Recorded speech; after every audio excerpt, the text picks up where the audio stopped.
You guys remember that in the past, newspapers used to have like points and counterpoints, and on TV shows, you had different guests of different political ideologies.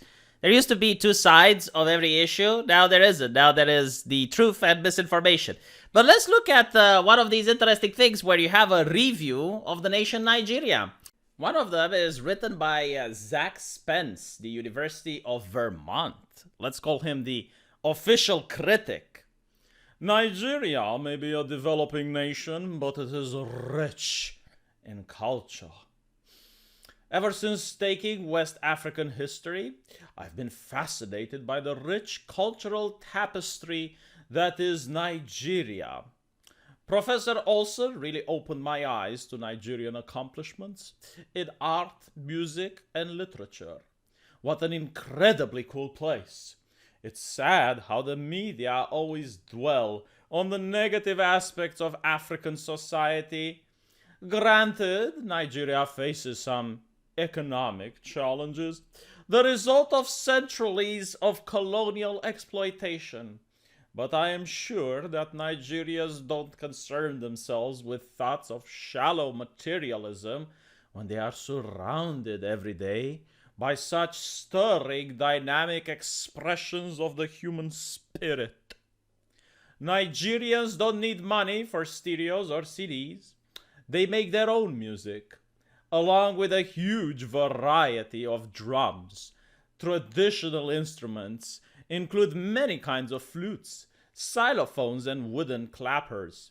Music permeates all aspects of life there, including public assemblies, festivals, weddings, funerals, and storytelling sessions. In fact, in Nigeria, music literally is a language. Giant slit drums are used to replay messages between villages situated along river systems. At first, I figured it was like Morse code, but I learned in class that it's actually an extremely sophisticated tonal language system. There's a West African djembe, a large goblet-shaped drum, at this store on University Avenue for $450 that I totally want to get. The various ethnic groups of Nigeria all specialize in beautiful dances. The Ishan stilt dances twist about in the air, wearing their multicolored rafin palm costumes. The Ubakala people resolve conflicts and mark the seasons of the yam and cocoyam harvest with slow ritualistic stomping, while wearing these huge, intricately carved wooden masks. Doesn't that sound amazing? Of course, I would be reinforcing racist stereotypes if I just talked about Nigerians playing drums and dancing. Have you ever heard of the book Things Fall Apart by Chinua Achebe? He's a Nigerian writer. It's definitely one of the best books I've ever read. Then the whole Soyinka, the Nigerian playwright who won the Nobel Prize in 1986. He had to flee the country because the government wanted to kill him. Fela Kuti, the famous musician, is also from Nigeria. And his stuff is really funny. He's like the African James Brown. But for all that culture, the wonderful thing of Nigeria is the warmth and hospitality of its variant people. Whether they speak Yoruba, Edo, Ijo, Igbo, Igala, Idoma, Nupe, Gwari, a dialect of the Bwene Congo subgroup, all Nigerians will greet a visitor to their homes with a piece of boiled meat and a ceremonial food bowl holding a sauce for dipping. It is this kind of generosity and kindness that I would really love to experience firsthand someday. As you can see, the rich cultural heritage of Nigeria gives its people the strength to overcome many challenges that a developing African nation such as itself faces. It must be such an exciting time to be in Nigeria right now. I've got to go there.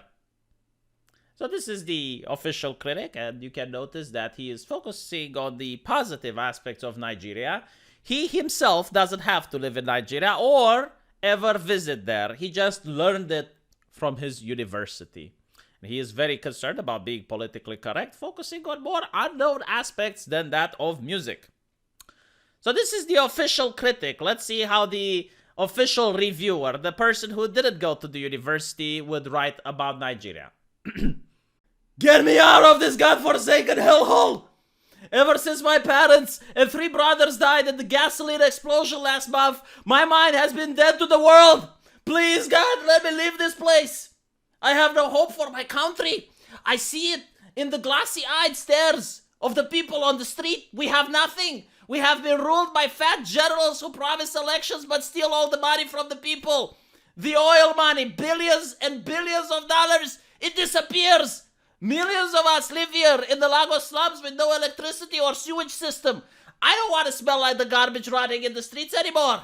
No one is safe. The police chases people in the streets and beat them like dogs. This new general, Abu Bakr, he is no better than the ones before. President Babangida, he stole 12 billions from the Nigerian people. When people ask where the money goes, they are shot. They are shot. People every Sunday on the Victoria Beach, their bodies wash on the sand after they throw them in the ocean. Last month, thieves broke the oil pipeline to steal fuel. Many people rushed out to scoop the fuel that spilled to use to sell. Then everything was in flames. 700 people died. I saw the tractor throwing the burned bodies into a hole in the ground. My family is somewhere in that hole. The month before, the soldiers threw my grandmother out the window. The soldiers, they set up roadblocks. They stop anybody trying to drive past and they take all their money. I see people walking down the street in broad daylight who are attacked by criminals. Men with knives, sticks, broken bottles. They attack you. They beat you down. The people sometimes chase a thief who steals a bag and a crowd chases him and throws him down and beats him to death in the streets. It's very bad. There is such hatred. If I could get just a little bit of money, I could try to leave, but I must use all the money I have for food. There is nothing to buy in the streets. I am still young. I don't want to get sick and starve. I don't want to get killed by the police. Please. I don't want to die. I have nowhere to go but here. So, like, despite the fact that I did a little bit of comedic, dramatic reading, it is very sad, isn't it? Like, look at it. Look at it. So you have the person in the academia, which is completely, 100% disconnected from the realities of life. He doesn't speak with a single Nigerian. He doesn't know what's going on there. But look at him writing such a beautiful expose. And even if he were to go to Nigeria, he would go as a tourist. Now, the reason I'm making this video is because I live in Romania. I mean, it's not Nigeria, don't get me wrong. I mean, I am grateful to live in Romania. Like, this article makes me even more grateful that I live in Eastern Europe. And I don't live somewhere else, because there are a lot worse places to live. Like, these articles, to me, it's something that makes me grateful. It makes me sympathetic with the people who are born into this. I can't even imagine how it would be like to be born into this. And then you see, like, the guy from the university going, oh, well, they're poor, but that's fine. They have music. It's like, yeah, but because you've never been poor. And even if you have been poor, you've never been in a nation that's poor.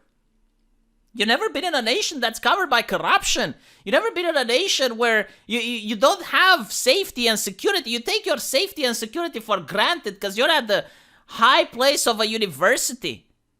And all your ideology comes from reading books and not experiencing life. So that's why I wanted to make this video, right? It's not because it's fun. It's not fun. It's horrible. And it's a reality that a lot of people in the media and the university, they don't want to talk about, but this is what corruption does. This is what happens when your nation is corrupt, when your politicians are corrupt. All of the horrible things are happening because of that. And usually the politicians, they get into power exactly like this guy is saying, hey, vote for me, I'll give you free shit. Vote for me, I'll give you free election. Vote for me, I'll give you this, I'll give you that. And when they get in power, then they're not for liberty anymore. They're for tyranny. So yeah, I had to read this with a little bit of a comedic twist because it's so sad to read it anywhere else, right? Like, you realize that that's an actual place in the world and those things are happening. Now, even though this newspaper is old, there's people on Twitter pointing out that, no, exactly, this is the case. Like, this is how life is here. I don't know if this is how life is in the entire Nigeria, but I guess there are certain hotspots where it's like that.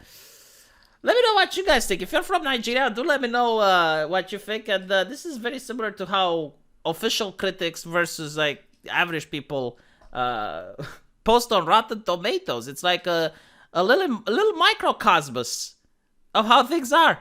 It's like the official critic review versus the people who actually go watch the movie. And the whole reason of the, like, I'm not comparing Nigeria to movies, by the way, but I am saying that this is how the press works. It's how they portray reality to people versus how reality actually is. Let me know what you guys think, and I'll see you in the comment section. Take care.